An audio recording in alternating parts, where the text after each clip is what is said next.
Selamat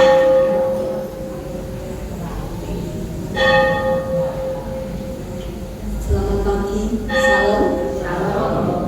Bapak Ibu yang dikasih dan Tuhan, bersama-sama pagi ini kita menyiapkan hati dan seluruh konsentrasi kita untuk masuk dalam ibadah.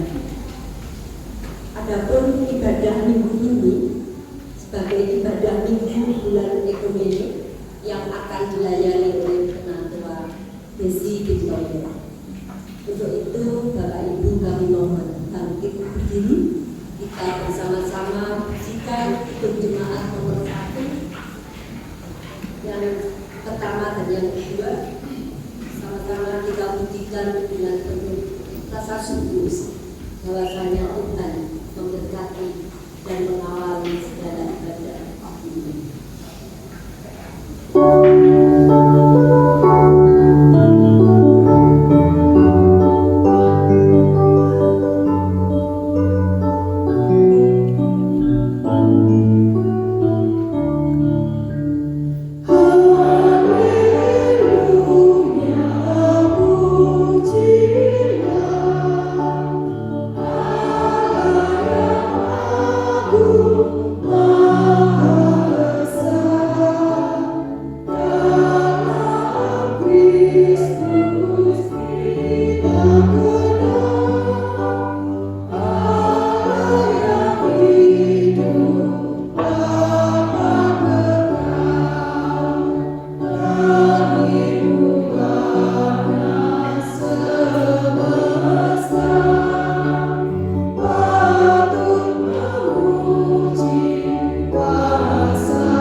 dan menyadari keberadaan Tuhan di dalam ibadah kita pagi hari ini. Ibadah hari ini kita lakukan di dalam nama Allah Bapa yang menciptakan langit dan bumi, yang tidak pernah meninggalkan pekerjaan tangannya dan yang kekal kasih setianya. Anugerah dan damai sejahtera Allah Bapa dan Tuhan Yesus Kristus senantiasa menyertai kita. Amin. Dipersilakan untuk duduk.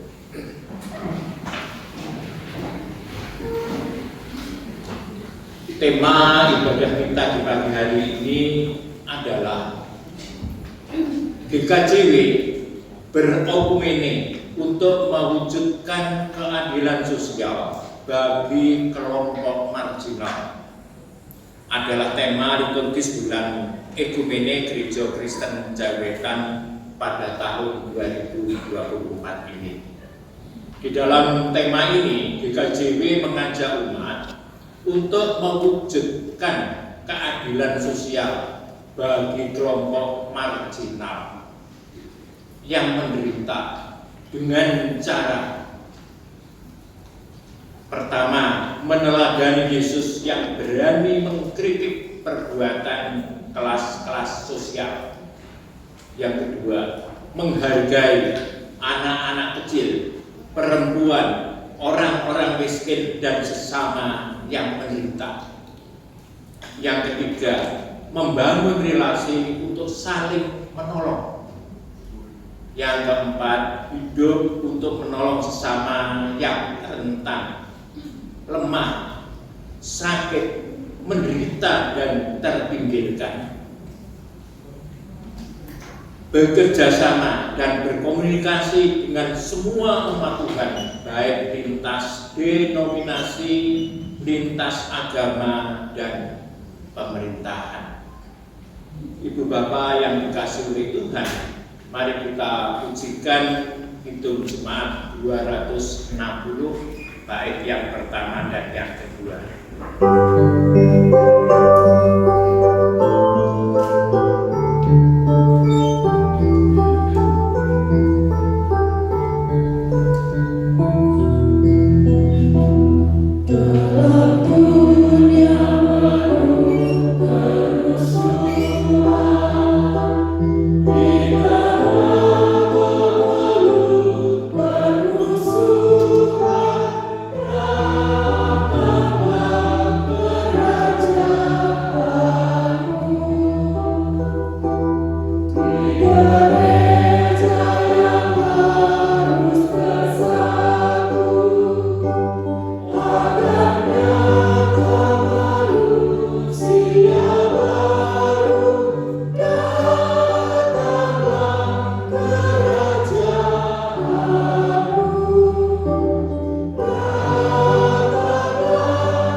Mari dengan segenap kerendahan hati dan mari kita ungkapkan pengakuan dosa-dosa yang telah kita perbuat dan mohon pengampunan pada Tuhan Allah Sang Pencipta.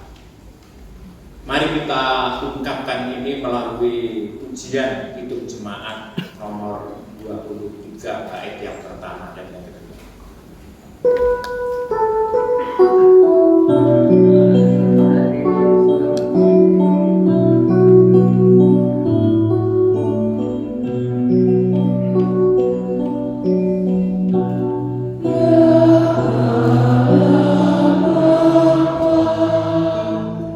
Yesus,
yang terkasih, mari bersama-sama kita dengarkan berita anugerah.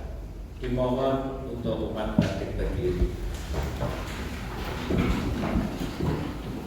Yeskiel 36 ayat 25 sampai dengan 26.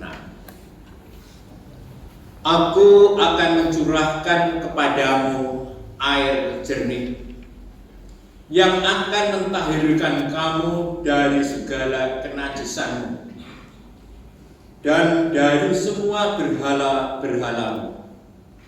Aku akan mentahirkan kamu. Kamu akan kuberikan hati yang baru dan roh yang baru di dalam batinmu. Dan aku akan menjauhkan dari tubuhmu hati yang keras, dan kuberikan kepadamu hati yang taat. Kita tanggapi berita anugerah ini dengan Kidung Jemaat 39 ayat 1, 2, dan 3. Terima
Selanjutnya kita akan membaca dan merenungkan firman yang akan dibacakan oleh Rektor 1, 2, dan 3.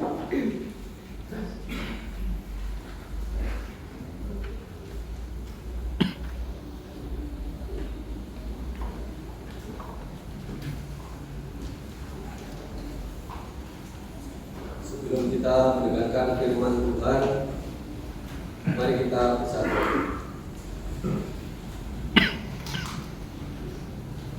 Bapa yang bertata di dalam kerajaan surga, Bapa yang kami sembah dan kami muliakan di dalam nama Tuhan Yesus Kristus serta persekutuan Roh Kudus, kami bersyukur Tuhan untuk segala kebaikan Tuhan kepada kami sebagaimana kami ada saat ini dengan segala kemuliaan serta kebaikan Tuhan. Bapa, pada kesempatan saat ini Kau izinkan kami, Kau berikan waktu kepada kami untuk membaca, merenungkan. Biarlah apa yang kami lakukan, Engkau sendiri yang turut campur. Bukakanlah pintu hati kami ya Bapa, untuk senantiasa terbuka mendengarkan firman Bapa. Terlebih yang menyampaikan sebagai perpanjangan tangan-Mu, Bapak Desi Cintoyo, senantiasa Kau berkati dan Kau urapi. Di dalam nama Tuhan Yesus Kristus, haleluya, amin. Bacaan yang pertama, firman Tuhan diambil dari Amos 5 ayat 6 dan 7, dilanjutkan ayat 10 sampai 15. Demikian firman Tuhan. Carilah Tuhan, maka kamu akan hidup, supaya jangan Dia memasuki keturunan Yusuf bagaikan api yang memakannya habis dengan tidak ada yang memadamkan bagi medan. Hai kamu yang mengubah keadilan menjadi ipuh dan yang melepaskan kebenaran ke tanah. Mereka benci kepada yang memberi teguran di pintu gerbang, dan mereka keji kepada yang berkata dengan tulus ikhlas. Sebab itu, karena kamu menginjak-injak orang yang lemah dan mengambil pajak gandum daripadanya, sekalipun kamu telah mendirikan rumah-rumah dari batu pahat, kamu tidak akan mendiaminya. Sekalipun kamu telah membuat kebun anggur yang indah, kamu tidak akan minum anggurnya. Sebab aku tahu bahwa perbuatanmu yang jahat banyak dan dosamu berjumlah besar. Hai kamu yang menjadikan orang benar terjepit, yang menerima uang suap, dan yang mengesampingkan orang miskin di pintu gerbang. Sebab itu, orang yang berakal budi akan berdiam diri pada waktu itu, karena waktu itu adalah waktu yang jahat. Carilah yang baik dan yang jahat, supaya kamu hidup.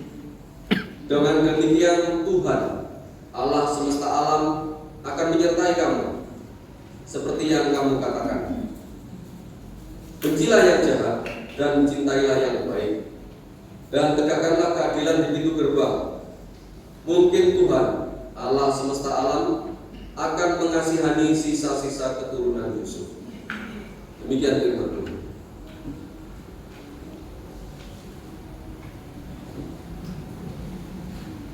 Bapak Ibu, mari kita menyanyikan Mazmur 90 ayat 12 sampai 17.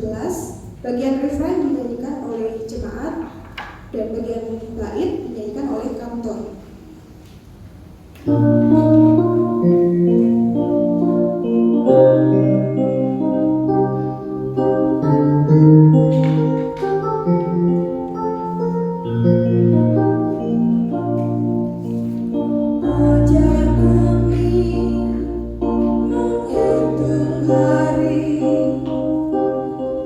Sedang pikiran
dari Ibrani 4 ayat 12 sampai 15.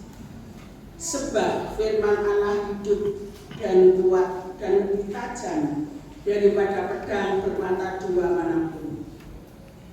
Ia menusuk amat dalam sampai memisahkan jiwa dan roh, sendi-sendi dan susu. Ia sanggup membedakan pertimbangan dan pikiran dari kita. Dan tidak ada suatu makhluk pun yang tersembunyi di hadapannya. Sebab segala sesuatu telanjang dan terbuka di depan mata Dia, yang kepadanya kita harus memberikan pertanggungan jawab. Yesus sebagai imam besar. Karena kita sekarang mempunyai imam besar agung yang telah melintasi semua langit, yaitu Yesus, Anak Allah, baiklah kita teguh berpegang pada pengakuan iman kita. Sebab imam besar yang kita punya bukanlah imam besar yang tidak dapat turut merasakan kelemahan kita. Sebaliknya, sama dengan kita, ia telah dicobai, hanya tidak berbuat dosa. Sebab itu, marilah kita dengan penuh keberanian mengikuti kata kasih karunia, supaya kita menerima rahmat dan menemukan kasih karunia untuk mendapat pertolongan kita pada waktunya. Demikian firman Tuhan hari ini.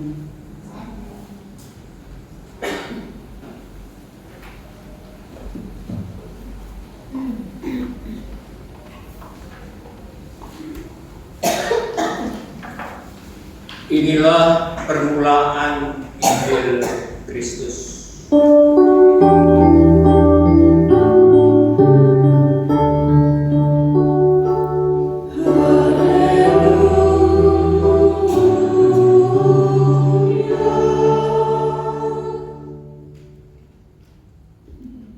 Bacaan yang ketiga, Markus pasal 10 ayat 17 sampai dengan 31. Pada waktu Yesus berangkat untuk meneruskan perjalanannya, datanglah seorang berlari-lari mendapatkan Dia, dan sambil bertelut di hadapannya, ia bertanya, "Guru yang baik, apa yang harus kuperbuat untuk memperoleh hidup yang kekal?" Jawab Yesus, "Mengapa kau katakan aku baik? Tak seorang pun yang baik selain daripada Allah saja. Engkau tentu mengetahui segala perintah Allah. Jangan membunuh, jangan berzina, jangan mencuri, jangan mengucapkan saksi dusta, jangan mengurangi hak orang. Hormatilah ayahmu dan ibu." Lalu kata orang itu kepadanya, "Guru, semuanya itu telah kuturuti sejak masa mudaku." Tetapi Yesus memandang dia dan menaruh kasih kepadanya, lalu berkata kepadanya, "Hanya satu lagi kekurangannya. Pergilah, jualah apa yang kau miliki, dan berikanlah itu kepada orang-orang miskin. Maka engkau akan beroleh harta di surga. Kemudian datanglah kemari dan ikutlah aku."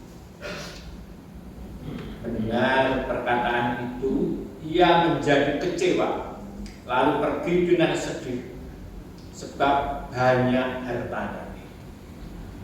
Lalu Yesus memandang murid-muridnya di sekelilingnya dan berkata kepada mereka, "Alangkah sukarnya orang yang berpuang masuk ke dalam kerajaan Allah." Murid-muridnya tercengang mendengar perkataannya itu. Tetapi Yesus menyambung lagi, "Anak-anakku, alangkah sukarnya masuk ke dalam kerajaan Allah. Lebih mudah seekor unta melewati lubang jarum daripada seorang kaya masuk ke dalam kerajaan Allah. Mereka makin gempar dan berkata seorang kepada yang lain, "Jika demikian, siapakah yang dapat diselamatkan?" Yesus memandang mereka dan berkata, "Bagi manusia hal itu tidak mungkin. Tetapi bukan demikian bagi Allah. Sebab segala sesuatu adalah mungkin bagi Allah." Berkatalah Petrus kepada Yesus, "Kami ini telah meninggalkan segala sesuatu dan mengikut Engkau."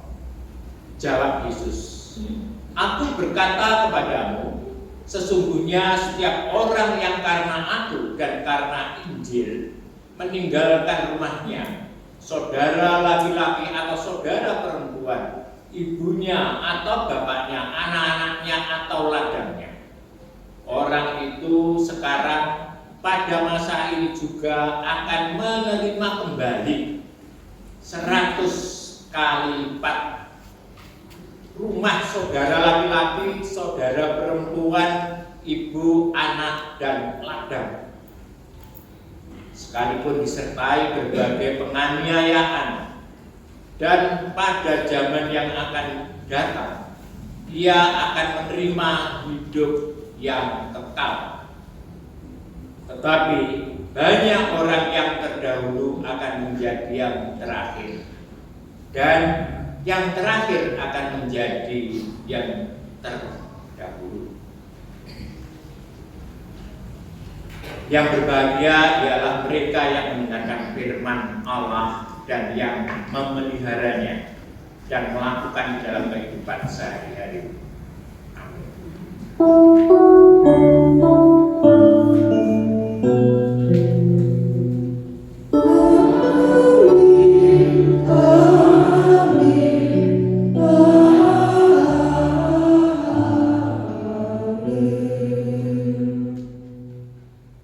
Selamat pagi, shalom. Seperti yang sudah saya bacakan tadi, bahwa tema liturgis kita adalah GKJW berekumene untuk mewujudkan keadilan sosial bagi kelompok marginal. Di dalam kehidupan kita, saya kira Bapak Ibu juga sudah memahami bahwa apa yang dikehendaki oleh Tuhan Yesus terhadap kehidupan kita, terhadap masing-masing kita pribadi lepas pribadi. Tuhan Yesus menghendaki agar kita, para umatnya, itu senantiasa membawa damai dimanapun kita berada. Artinya bahwa kehadiran dan keberadaan kita senantiasa memberikan kesejukan dan ketenteraman bagi siapa saja di sekitar kita. Dari kata-kata ini jelas bahwa di mana kita itu berada, kita itu akan membawa kesejukan bagi saudara-saudara yang ada di kiri kanan kita. Ketika kita berada di tengah-tengah keluarga, maka keluarga akan merasa sejuk, akan merasa damai, akan merasa tentram. Di manapun kita berada, maka sekitar kita itu harus merasakan. Itulah tuntutan Tuhan Yesus Kristus kepada orang-orang Kristen. Dan ini tentunya tidak mudah. Bahkan seringkali kehadiran kita justru menimbulkan perselisihan, menimbulkan pertengkaran. Tetapi perlu diingat bahwa orang-orang Kristen di mana dia hadir, maka kiri kanan dan dirinya sendiri akan merasa sejuk dan damai sejahtera. kunci hidup daripada orang Kristen.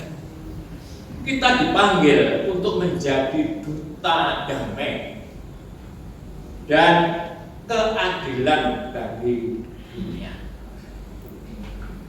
Ibu Bapak yang terkasih, saat ini kita berada pada bulan Ekumene. Ekumene ini berarti kesediaan untuk tinggal bersama dalam satu rumah. Kesediaan untuk membangun relasi dengan komunitas-komunitas lain. Kesediaan untuk ditolong dan bersedia menolong. Bersedia ditolong, bersedia menolong. Kita sebagai bagian dari KJW diajak untuk membudayakan hidup damai. Membudayakan. Dalam tema bulan Ekumene 24 ini di KJW yang sudah saya sebutkan tadi, ini memiliki makna bahwa lingkungan yang baik, ketika kita hadir, lingkungan maka menjadi baik, dan lingkungan yang baik akan menghasilkan kehidupan yang baik. Sedangkan kalau lingkungan kita buruk, kita hadir membuat buruknya lingkungan dan suasana akan menghasilkan istilahnya adalah budaya kematian. Timbul kebencian, korupsi, balas dendam, amarah, iri hati, dan lain-lain. Jangan sampai kehadiran kita justru akan membangkitkan situasi yang semacam itu. Lingkungan yang baik ini akan memberikan ruang tumbuh. Jadi ketika lingkungan yang kita ciptakan itu baik, maka akan memberikan ruang tumbuh yang baik bagi orang-orang yang ada di dalamnya. Artinya kehadiran kita itu menjadikan orang-orang yang berada di sekitar kita itu menjadi semakin baik. Ibu Bapak yang dikasihi oleh Tuhan Yesus, banyak orang yang berkata bahwa hidup kita itu adalah pencarian. Pencarian di sini adalah tanda kutip. Tetapi saat ini tidak banyak orang tahu apa sih sebenarnya kita cari di dalam kehidupan kita. Apa yang paling penting untuk dicari demi keselamatan kita secara utuh. Mungkin ini juga kita rasakan di dalam kehidupan kita sehari-hari. Itulah yang dilihat oleh Amos pada zamannya, pada bacaan kita tadi. Orang berlomba mencari hidup sejahtera dengan menekan, menyingkirkan sesamanya, terutama sesama yang lemah, karena memang dialah yang kita itu mampu untuk menyingkirkan. Itu adalah pada saat itu Amos mengajak mereka untuk mencari hidup bersama dengan Tuhan. Pemuda yang bertanya kepada Tuhan Yesus itu sebenarnya mengetahui apa yang harus dicari, namun dia tidak mampu melakukannya karena hatinya sudah dipenuhi dasar dan tujuan hidup yang lain, yaitu hartanya, sehingga tidak ada tempat untuk Tuhan dan sesamanya. Di sini memiliki arti bahwa bukan berarti orang Kristen itu tidak boleh kaya, tidak. Tetapi yang diutamakan itu adalah Tuhan. Kemudian monggo kalau penjenengan ingin mencari kekayaan, tetapi yang nomor satu dalam kehidupannya adalah Tuhan terlebih dahulu. Jadi bukan mencari kaya terlebih dahulu, Tuhan belakangan. Banyak orang mengatakan bahwa hidup itu adalah mencari-cari, pencarian. Apa yang dicari? Tetapi setiap orang itu memiliki versi pencarian yang berbeda-beda. Setiap orang memiliki versinya sendiri-sendiri. Ada bagi yang menomorduakan Tuhan. Ada yang mencari uang tadi. Nomor siji pokoknya golek duit. Gusti Allah nomor loro, nomor telu. Dengan sesama nomor-nomor berikutnya. Ada pula yang mencari jabatan. Ada orang yang selalu mencari-cari jabatan, menomorduakan Tuhan, menomorduakan sesamanya. Kemudian ada pula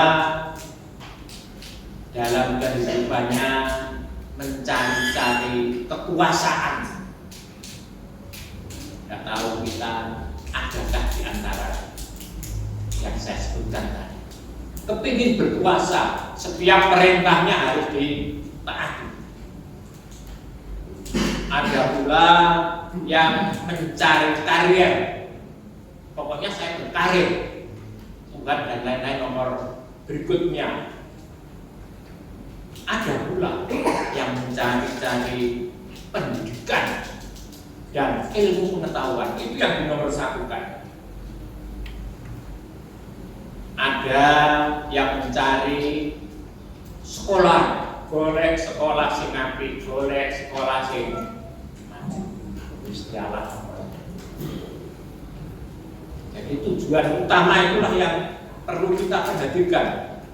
Bagi yang sudah selesai SMA, tentunya dia bingung mencari-cari perguruan tinggi yang baik, yang terbaik, mencari jenjang pendidikan dan gelar yang tinggi. Tidak cukup satu, bisa 2, 3 atau lebih. Tapi ada pula yang berbeda. Ada pula di antara orang-orang yang ada di dunia ini yang mencari-cari pacar nomor 1, Gusti Allah nomor. Jadi kita ikuti satu persatu apa yang nafsu yang ada di dalam hati kita. Ada yang mencari pacar, ada yang mencari pasangan hidup. Yang penting boleh pasangan hidup yang paling cocok dengan saya. Ada yang mencari istri, cari jodoh. Ada pula yang mencari cinta sejati.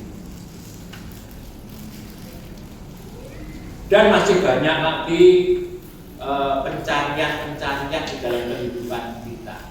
Kita boleh meneliti diri kita sendiri. Yang mana di antaranya? Tentunya ada di antaranya.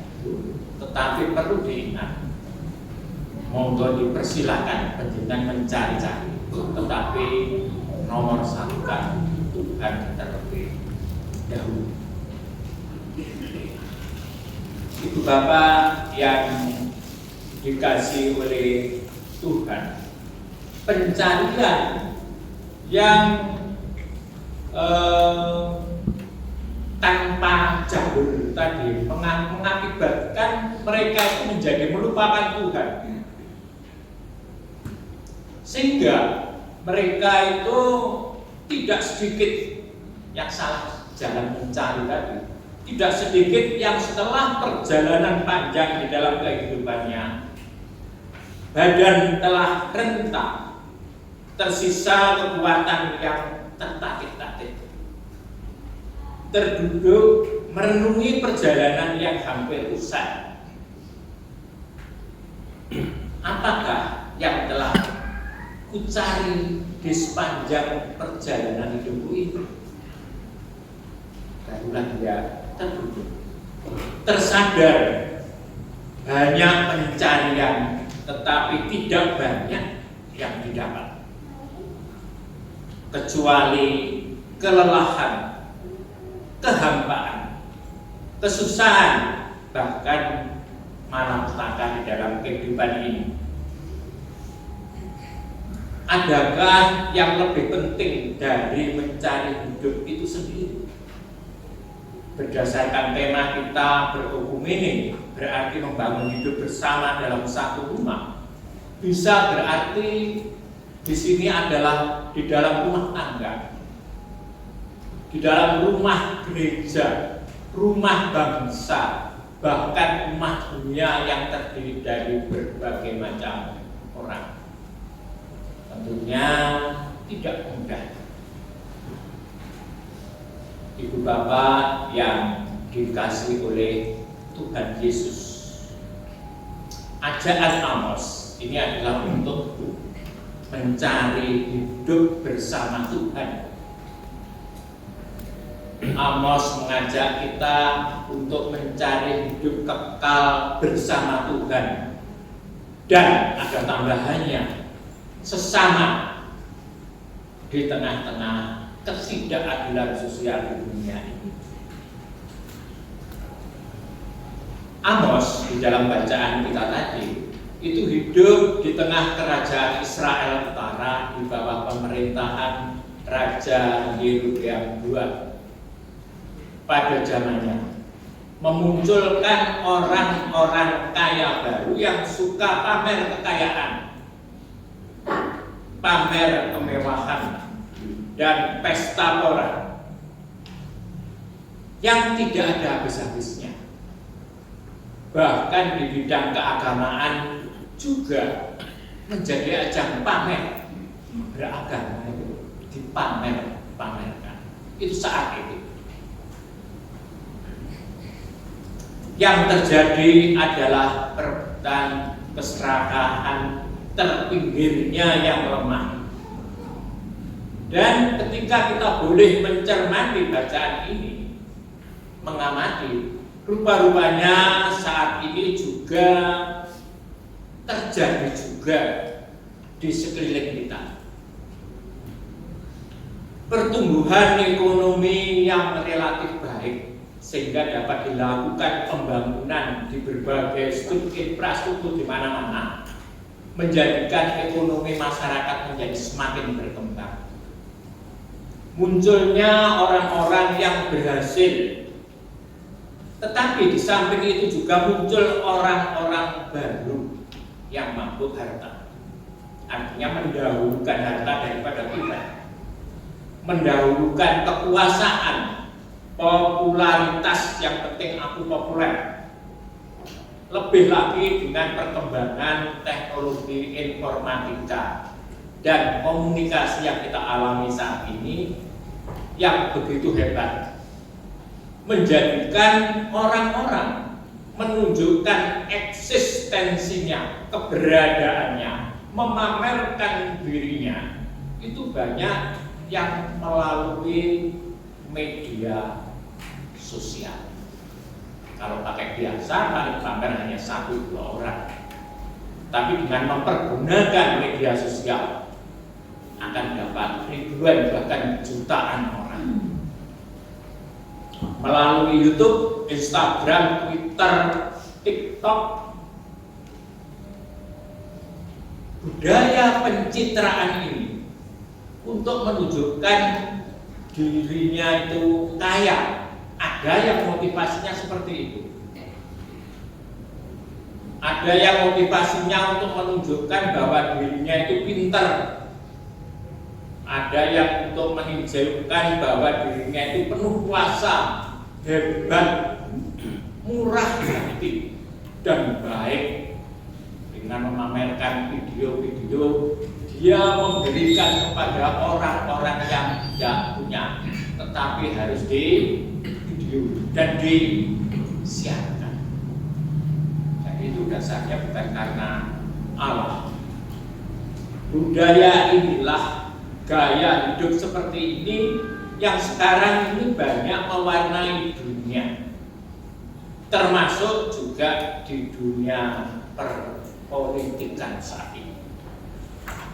Demi mendapatkan pendukung dan suara sebanyak-banyaknya, bahkan di dunia keagamaan pun juga sama.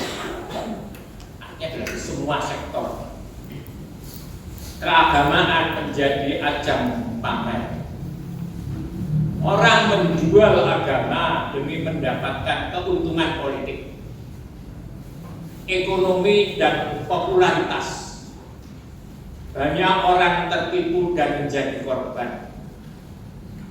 Padahal di sana sini masih banyak orang-orang yang miskin tanpa daya. Celakanya, korban terbesar adalah justru mereka yang kekurangan, mereka yang miskinlah yang menjadi korban, lemah, termarginal, yang tidak mempunyai modal dan aset dan akses untuk ikut dalam perlombaan dan perebutan yang tidak seimbang ini. Maka ketimpangan pun terjadi. Malahan banyak dari mereka ini menjadi korban penipuan, korban pemerasan, penindasan. Adanya nafsu angkara murka yang menggunakan harta kekayaannya, kekuatan, kekuasaan politik, ekonomi, militer untuk saling menguasai, serta kebencian dan dendam di dalam menanggapinya, mengakibatkan pertengkaran dan perang bertahun-tahun. Ibu bapak yang dikasihi oleh Tuhan Yesus, mencari hidup kekal adalah hidup dalam perdamaian dengan Kristus dan peduli terhadap yang tersingkir. Itulah kunci daripada kehidupan kita. Tuhan Yesus mengatakan sesungguhnya barang siapa tidak menyambut kerajaan Allah seperti seorang anak kecil, dia tidak akan masuk ke dalamnya, yaitu dengan rendah hati, tulus, dan tergantung kepada Allah. Ia lalu memeluk anak-anak yang berkerumun dan memberkati. Saudara-saudara umat yang dikasihi oleh Tuhan, hidup kekal bukan hanya berarti hidup di akhirat nanti atau hidup selama-lamanya saja, melainkan juga hidup bermutu, berkualitas, bermakna, dimulai dari kita ada di dunia. Artinya bahwa hidup kekal itu yang dimulai dari kita hidup di tengah-tengah dunia ini. Tidak nanti gampang, nanti ketika aku akan bertobat, bukan seperti itu, tetapi adalah mulai saat ini. Bapak Ibu yang dikasihi oleh Tuhan, di dalam bacaan kita ini tidak akan orang kaya tidak akan dihambat oleh kekayaannya. Penguasa tidak akan dihambat oleh kekuasaannya. Orang cerdik tidak dihambat oleh kecerdikannya.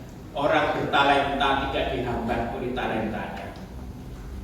Bahkan bersama-sama dengan Allah, kekayaan atau kekuasaan atau talenta itu menjadi jalan berkah bagi semuanya, terutama yang tertinggal, yang lemah, miskin, dan tersingkir.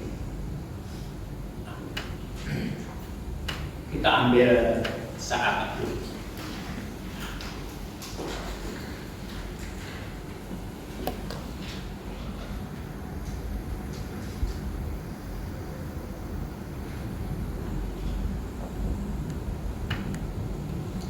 Amin.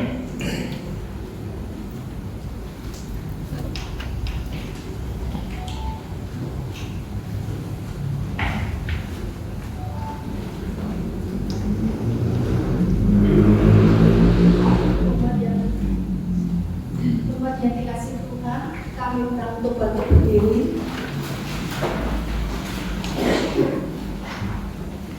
Marilah kita bersama-sama umat percaya di segala abad dan segala tempat mengikrarkan pengakuan iman rasuli.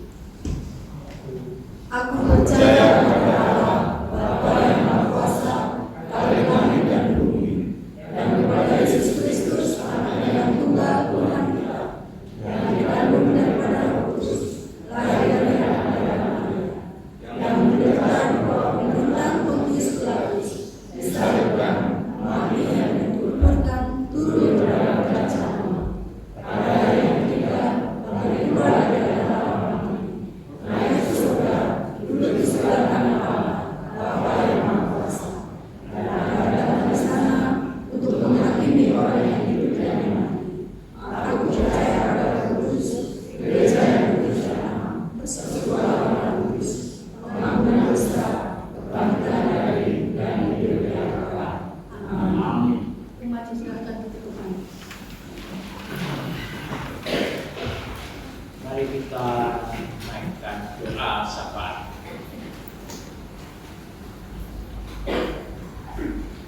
Terima kasih Tuhan atas firman yang telah tertabur di minggu hari ini tentang makna mengikuti Engkau di bulan Ekumene ini. Tuhan telah memanggil kami untuk naik ke standar Allah, untuk hidup sebagaimana Tuhan hidup dan berpikir sebagaimana Tuhan berpikir. Inilah panggilan Tuhan kepada gerejanya, bahwa berekumene adalah hidup bersama-sama dalam satu perahu yang sedang berlayar mengarungi samudera. Ketika sebagian penumpangnya tergencet, keadilan lenyap, maka perahu itu akan oleng, bahkan dapat tenggelam karena ketidakadilan sosial. Firman-Mu ini Tuhan kiranya dapat menyadarkan kami bahwa menjadi pengikut Engkau berarti menebar kasih dan kekudusan, terus maju meskipun ada banyak tantangan. Melalui firman pagi ini biarlah kami dapat peduli terhadap sesama kami yang sedang dalam keadaan suka maupun duka, maupun ketika sesama kami mengalami kesulitan yang adalah merupakan wujud nyata dan bukti cinta kasih kami kepada Allah. Kepekaan kami terhadap keadaan ciptaan-Mu ini bahkan menjadikan syarat untuk mendapatkan bagian dalam kerajaan Allah. Bapa di dalam surga, kami juga doakan untuk gereja Tuhan, Gereja Kristen Jaiwetan, Jemaat Panjen, dan juga Pepandan Nganjuk. Berikan selalu roh akal budi kebijaksanaan kepada Bapak Pendeta Widi Kurnianto, Penatua, Diaken, Pendeta, Organis, Song Leader, dan segenap jemaat-Mu Tuhan. Demikian pula kami doakan pada panitia daur tahun 2024. Kiranya Engkau beri kekuatan untuk melakukan peningkatan pelayanan dengan penuh kasih sesuai dengan talentanya masing-masing. Tuhan Yesus, hari ini juga ada saudara-saudara kami yang tidak bisa hadir di gereja saat ini. Ada yang di dalam proses penyembuhan, ada yang di dalam masih dalam perjalanan, ada yang karena kondisi keluarga, ada pula yang kondisi fisiknya yang sudah sepuh, ada yang masih dalam pergumulan. Kiranya Tuhan tolong mereka, berkati mereka untuk saudara kami yang sakit. Di antaranya Ibu Joni Butar-Butar, Ibu Talib, Bapak Bambang Wi, Ibu Sik Panglipur, dan saudara-saudara kami yang saat ini tidak bisa kami sebutkan satu persatu. Kami serahkan kesembuhan mereka di tangan Tuhan. Demikian juga Tuhan, kami doakan bagi keluarga Bapak Haryanto, di mana ibunda tercinta Ibu Ertining Tias telah memanggil kemampuan. Kiranya segenap keluarga yang ditinggalkan diberikan penghiburan, kesabaran, dan kekuatan dalam menerima karya agung-Mu ini Tuhan. Selesai ibadah ini kami akan pulang kembali ke rumah kami masing-masing. Kiranya tangan Tuhan selalu membimbing kami tiba di rumah dalam keadaan sukacita. Doa permohonan ini hanya kami serahkan kepada Tuhan Yesus yang telah mengajarkan kami berdoa Bapa kami. Itu kontekstual 143.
Sudahkah Bapak Ibu terkasih menerima berkat dari Tuhan? Banyak hal baik yang telah kita terima darinya minggu ini.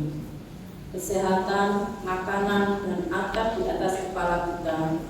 Jika kita dapat merasakan semua hal baik yang telah kita terima dari Tuhan, maka hati kita akan mengalir rasa syukur seperti sungai saat kita memberi persembahan.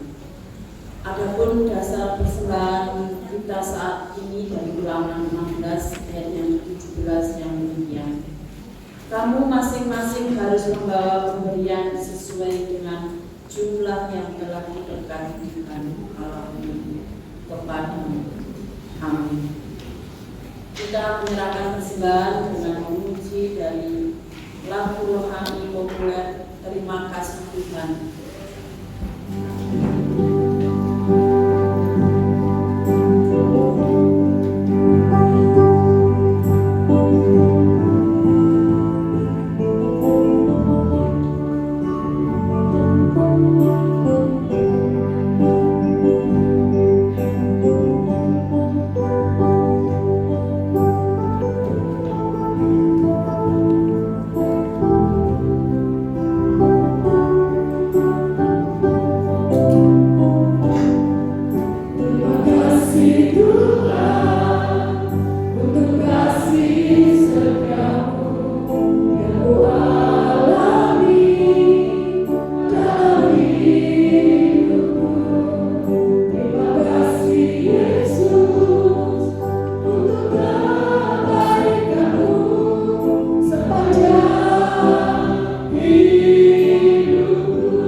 Ucapan syukur kami naikkan kepadamu ya Bapa, yang mana pada saat ini kami telah mengumpulkan persembahan.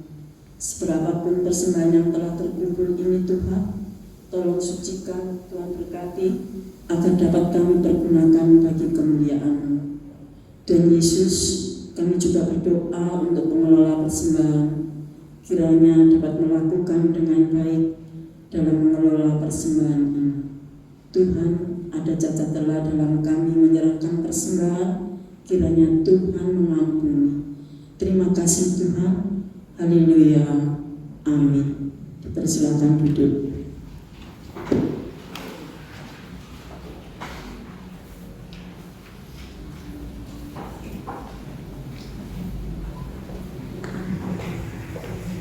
Shalom Bapak Ibu.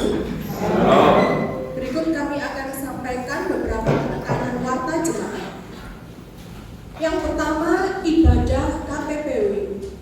Ibadah KPPW dilaksanakan pada hari ini, Minggu tanggal 13 Oktober 2024, pukul 9 di Aula Gereja dengan pelayan firman Ibu Titin Wabaan.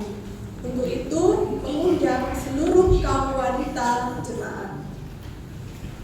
Kemudian yang kedua, ibadah KPAY. Ibadah rutin KPAY dilaksanakan pada hari Minggu depan, tanggal 20 Oktober 2024, seusai ibadah Minggu di Aula Gereja. Mohon kehadiran seluruh anggota Adi Yuswa Jemaat. Berikutnya, sidang Majelis Jemaat Triwulan Ketiga.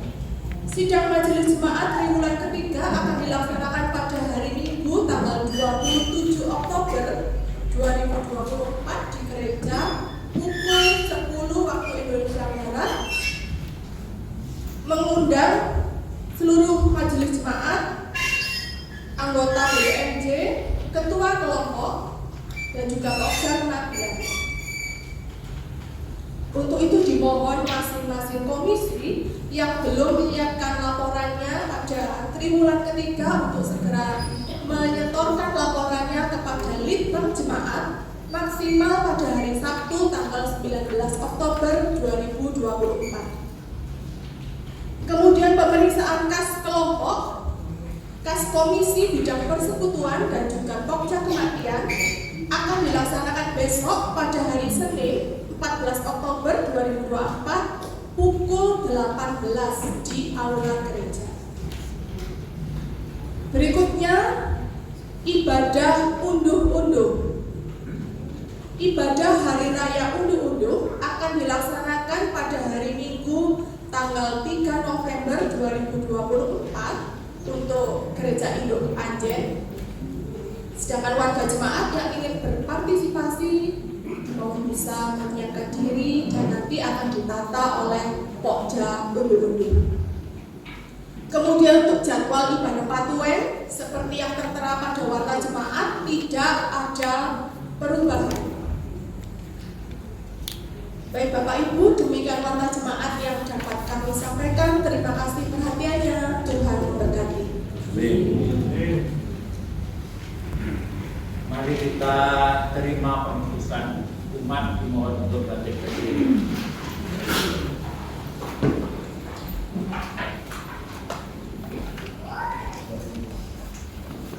Mari kita undur dari hadapan Tuhan dengan damai dan sukacita. Kita jalani hidup ini sesuai dengan pesan firman Tuhan hari ini. Hendaknya pendamaian Kristus yang telah kita alami itu juga terus mengalir ke sekeliling kita, terutama kepada mereka yang lemah dan tersingkir. Ketika kita mau berbagi kehidupan, maka Tuhan dimuliakan dan damai sejahtera di atas bumi diwujudkan. Amin. Kita pujikan Kidung Jemaat 401 bait 1, 2, dan 4.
wajah-Nya dan memberi engkau kasih karunia.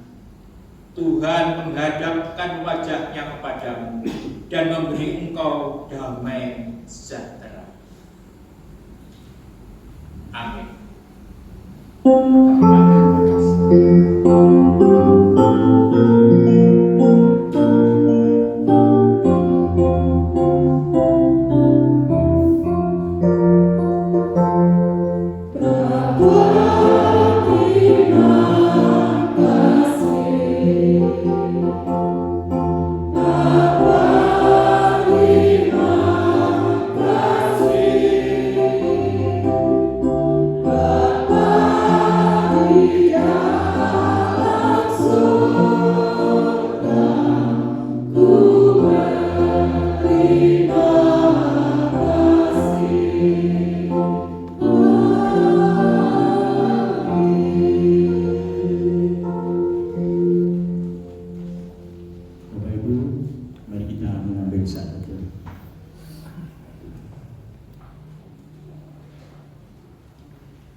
Amin.